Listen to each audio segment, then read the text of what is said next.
Welcome.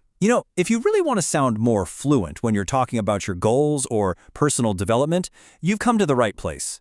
Today, we're going to tackle one of those key steps, mastering gerunds versus infinitives. Okay, let's just dive right in. First things first, we're going to listen to a short conversation between two people talking about their goals. I want you to pay close attention to the verb forms they use, especially after words like start, want, and decide. I have started practicing public speaking recently because I want to improve my confidence for the final presentation. That's a good goal. I finally stopped avoiding difficult tasks, and it has really helped my productivity. I'm also happy because I decided to apply for that advanced training course. So, did you catch that?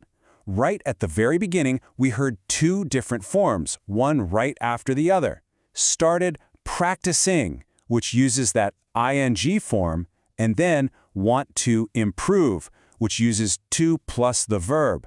This little contrast is exactly what we're going to break down today. And that leads us to the big question, right? Practicing versus to improve. Why the difference? I promise it's not random. There's a really clear logic behind it. And once you see it, you'll be able to use these with so much more confidence. So let's solve this puzzle together. So here's our game plan. We've already listened to the conversation. Next, we'll get into the two basic forms. Then, we'll look at some of those tricky verbs that change their meaning. After that, we'll see how you can expand your vocabulary with these. And finally, we'll do a quick review to make it all stick. All right, let's get into it and build our foundation. We're going to break down what gerunds and infinitives actually are, and more importantly, figure out the best times to use each one. First up, we have the gerund. This is the verb form that ends in ing, like practicing. Now, the easiest way to think about it is that you're turning a verb into a noun. It becomes an activity, a habit, or an experience. For example, when you say, I enjoy learning new skills, learning isn't a future plan. It's the activity itself. That's the thing you enjoy. And then we have the infinitive. That's the to plus the verb, like to improve. This form is all about looking ahead to the future. We use it for intentions, plans, goals, things we want to do or decide to do. Like in the sentence, she decided to apply for a degree.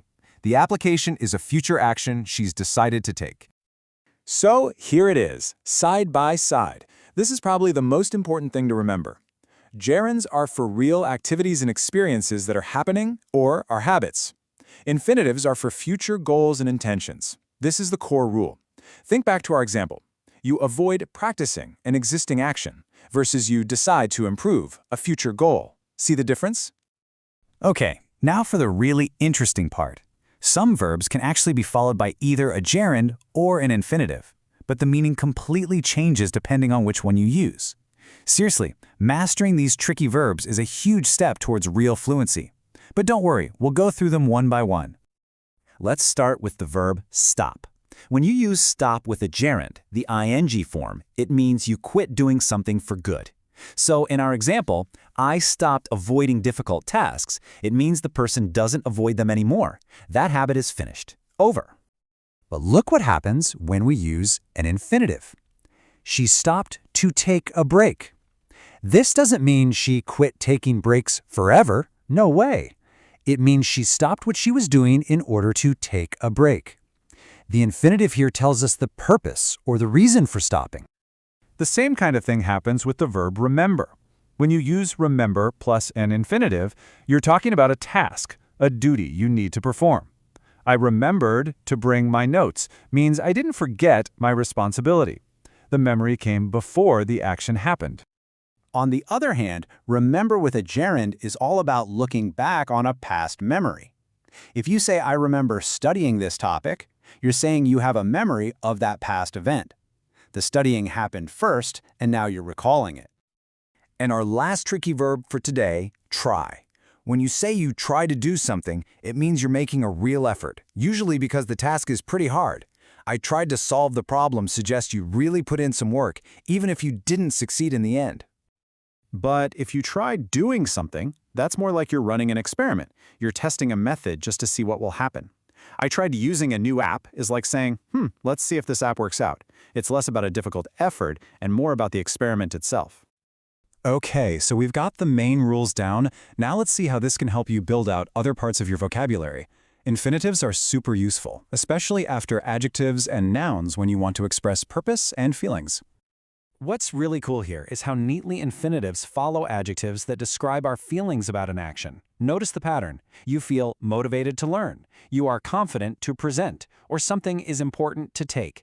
The adjective describes the feeling, and the infinitive explains the specific action it's connected to. And this same pattern works with nouns, too. The infinitive helps define the noun's purpose. It wasn't just any old decision, it was a decision to study. It wasn't just a vague desire, it was a desire to succeed. The infinitive gives the noun a clear goal. Wow, we've covered a lot of ground. So let's do a quick review to make sure these ideas are crystal clear and really stick with you. We'll just look at a few sentences that pull it all together. First one, I enjoy developing new skills. The verb enjoy is all about an experience, right?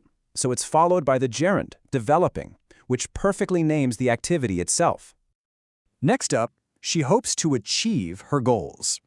The verb hope is all about a future intention, a goal, so it's naturally followed by the infinitive form, to achieve. And here's one of our tricky verbs in action.